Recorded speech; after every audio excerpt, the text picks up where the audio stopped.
Today I'm going to be demonstrating a warm-up series that can be executed in 3 different ways depending on where you are in your fitness journey. I get asked a lot about how should I warm up for a particular exercise like squats or deadlifts or just in general if you're doing a total body session with dumbbells or body weight.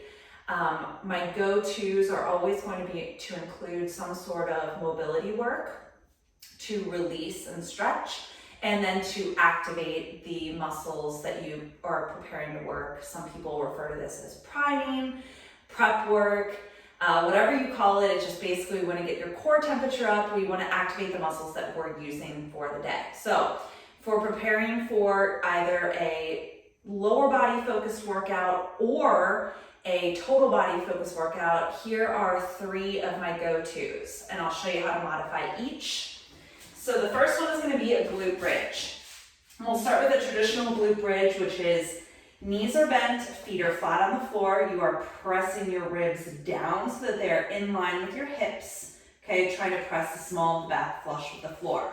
You are going to think about driving your hips up towards the ceiling and squeezing your glutes as hard as you can at the top.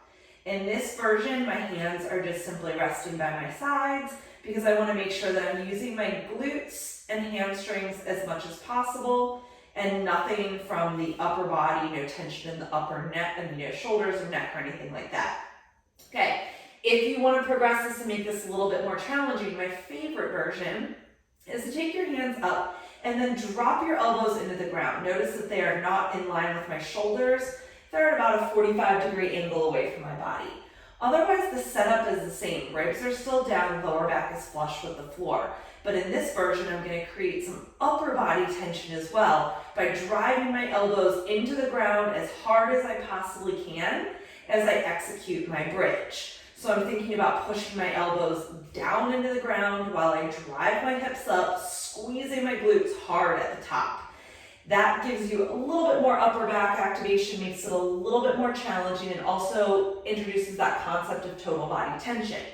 Last version, if you want to scale that and make that even a little bit more challenging, is to add a single leg version. That means picking up one foot and doing your bridges that way. Okay, I'll show you on the other side as well. So that would be the first movement. I would start with 2 to 3 sets of 10 to 15 reps there.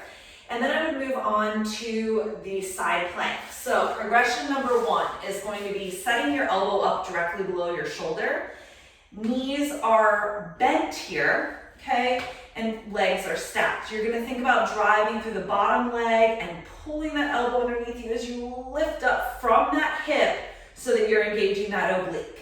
This is option 1. You can have your hand extended, hand on your hip, arm by your side. You want to pretend that you're sandwiched between 2 walls. And again, you are trying to lift with that bottom hip as much as you possibly can here. If you want to progress that a little bit more, you're going to extend those legs straight, creating a longer lever. Same idea, we're still lifting up from that bottom hip. We're thinking about pulling that elbow underneath us. Hand can either be extended, on the hip, or by your side. If you want to progress that even farther and add a little element of instability, a little spice to it, you're going to come up to that side plank. You're going to reach that top arm overhead. You're going to drive that top elbow to top knee without letting anything else on your body move. For the side planks, I recommend doing, again, 2 to 3 sets. 20 to 30 seconds of each movement, or build up from wherever you are. If you start with 5 or 10 seconds, awesome. Try to add a little bit of time each week. The final exercise, you're gonna have a couple of options. Option 1, so we're gonna be on our hands and knees here in a quadruped position. My hands are directly below my shoulders and my knees are directly below my hips. I'm keeping my back nice and flat, imagining as though I have a hot cup of coffee on my lower back and I don't wanna spill it. My toes are tucked here.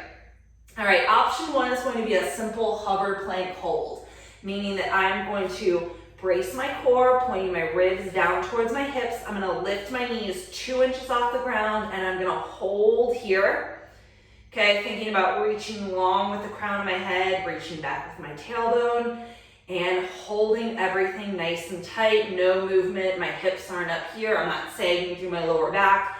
I am keeping my core tight and engaged. That's option one. Option two, as you start to get more confident with this, is to add a little bit of movement, rocking forward and back. So once again, we come up to that hover plank position, but now you're gonna add a little movement, letting your shoulders come in front of your wrists, pulling your hips back past your knees. But notice I'm still staying nice and level. I've still got that cup of hot coffee balanced on my lower back. I'm not driving my hips up, and I'm not dropping my butt down. That's option two. When you're ready for it, you can progress to my favorite, which is crawling, okay? So that entails lifting those knees 2 inches off the ground in that hover position, and then taking a small step with your opposite hand and foot. You'll want to take 5 to 10 steps in one direction, and then really challenge yourself here. See if you can go backwards and do the same thing.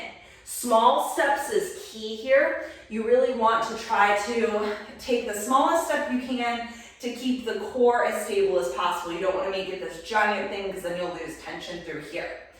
With those, I recommend, again, 2 to 3 sets. 20 to 30 seconds is perfect, and that should do it for your warm-up. You should be ready to go. Take care, guys.